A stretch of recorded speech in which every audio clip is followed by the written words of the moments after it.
Réunis durant une journée à Brazzaville, les ministres en charge des transports et de l'aviation civile des États membres de l'Agence de supervision de la sécurité aérienne en Afrique centrale ont adopté une série de règlements destinés à renforcer la sécurité du transport aérien communautaire. Parmi les principales mesures figure la révision du Code de l'aviation civile de la CEMAC, les règles communes en matière de sécurité aérienne, ainsi que plusieurs textes relatifs à la navigabilité des aéronefs, aux licences du personnel, aux aérodromes et aux services de navigation aérienne. Pour la première fois, nous avons procédé à l'amendement de nos règlements, notamment le Code de l'aviation civile des États de la CEMAC, les règles communes en matière de sécurité aérienne dans l'aviation civile au profit des États de la CEMAC et les règlements des 4 domaines ci-après. Navigabilité des aéronefs, exploitation technique des aéronefs, licence de personnel et puis aérodrome et aide au sol.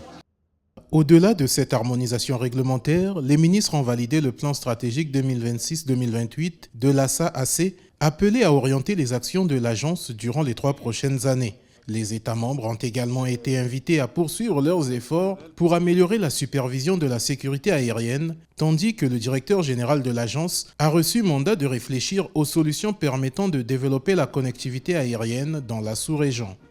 Pour chercher à améliorer la connectivité dans notre sous-région, qui aujourd'hui est une sous-région qui dispose déjà de la libre circulation des personnes, des biens et des services, nous avons d'abord pensé nous attaquer à la sécurité aérienne, en commençant par la mise en commun de nos systèmes réglementaires. Et nous sommes dit, avec une sécurité aérienne améliorée, déjà, on va essayer de se battre maintenant pour faire venir les investisseurs parce que nous serons devenus plus attractifs. Nous aurons ajouté un levier dans l'attractivité du secteur des transports aériens dans notre sous-région. Et vous savez, quand vous avez une sécurité aérienne défaillante avec un taux de mise en œuvre des normes et pratiques recommandées de l'OACI faible, ça veut dire que vous n'attirez pas d'investisseurs.